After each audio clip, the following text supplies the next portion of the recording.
http://www.cosmicparadigm.com/marks_corner/ Sunday, October 19th, 2008.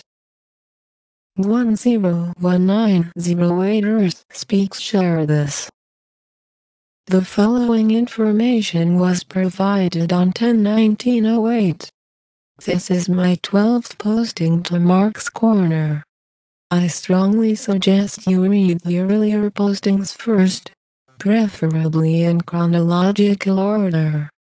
Note: when is being asked to communicate with me and have the results published, I was overwhelmed.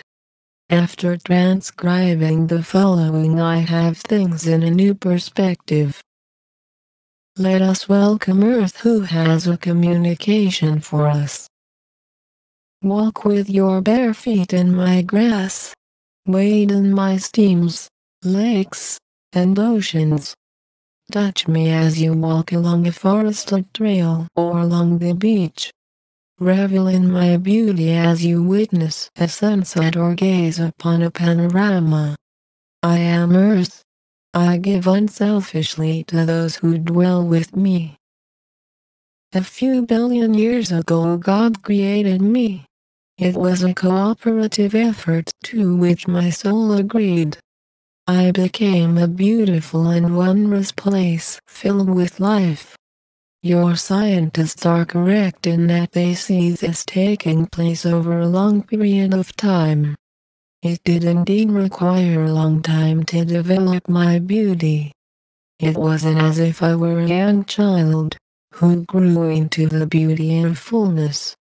Your pictures from space show me as a beautiful globe. I am indeed beautiful. I am glorious. I am one of the most beautiful planets in this galaxy. Revel in my beauty. Soak it into your very deepest crevice.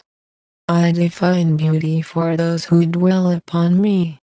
Now, I am changing from what I have been in the recent past to what has been my destiny.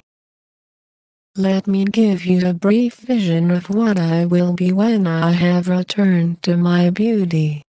First and foremost, I will radiate so all in the universe to know me. I will shine with iridescent colors of blue and green. Blue because my oceans will be clean and pure. Green because most of the land will be covered with lush vegetation. No more will I have deserts. No more will I have ice and snow. I will become a temperate paradise for all. I am being returned to the lushness enjoyed when I was much younger, but not as far back as when dinosaurs roamed my surface. No, I will not be the home for giant beasts. Rather, I will be the home of a conscious race of humans. I will be a lush paradise. I will have birds, animals, and fish in great abundance. Most importantly, all will enjoy a harmonious relationship. Many years ago, when the dark energy invaded me, all of my natural systems were contorted. New species of plants, fish, birds, and animals were introduced, species I had not known. Out of self-preservation, some of the animals that resided on my surface were transformed into carnivorous beasts, as were some fish and birds. But I get ahead of my story. In coordination with God's plan, those from off-planet introduced all my plants and animals. I was to be a grand experiment, housing the plants, fish, birds, and animals native to other planets, an experiment to see if such a vast diversity could live together on a single sphere. So they brought animals and plants from many other places. Some readily adapted to their new home, others did not. Some died off, others prospered until a few million years later a balance was achieved. Those who had seeded this planet were pleased with their handiwork.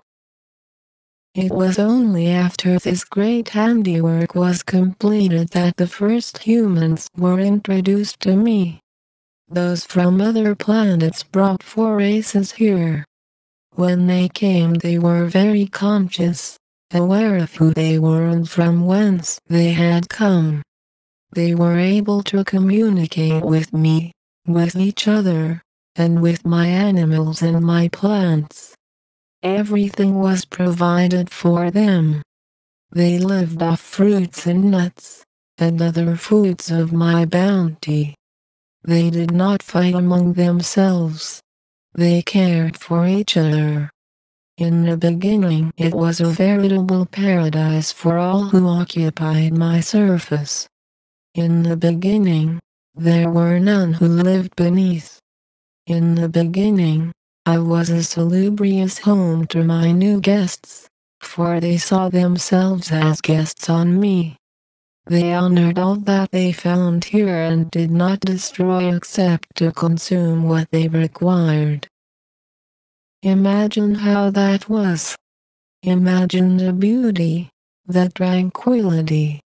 I was very happy to have my new guests. I was of the light. My guests were of the light.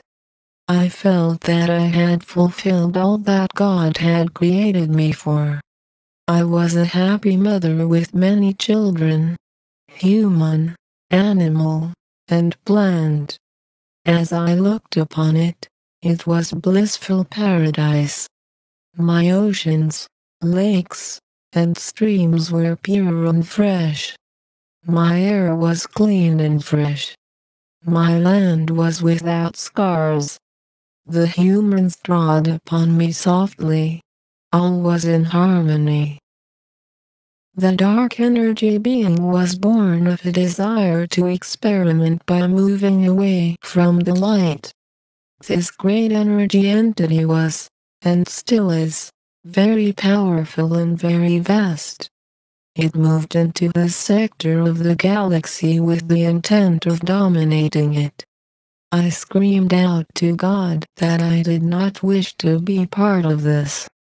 God replied that I was to allow myself to cooperate with this darkness, to allow it to discover for itself what it was like to invade and conquer.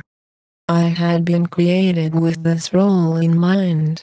I had agreed to play this role. Like you, I too had a contract that I agreed to before my creation in the physical. I agreed to become the stage upon which a great drama was to be played. Coming from a place of great love for all, I was to endure in order for the dark energy to find its limits and return to the light.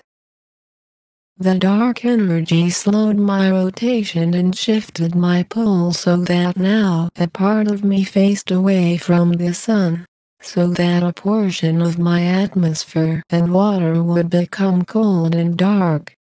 It was a great struggle.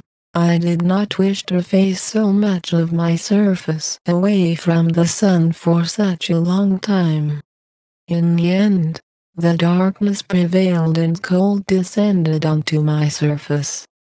This changed the climate for those who dwelled my surface. Some of them wished to abandon me entirely. We made an agreement and I welcomed them into the bosom of my interior. There they created a civilization of a kind not known before on this planet. There they were able to hide and avoid much of the darkness. In the process they transformed themselves into a new species tolerant to the heat of my core.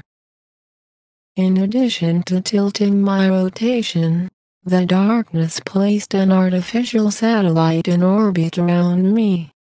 One purpose the moon was to tug at me constantly, to remind me that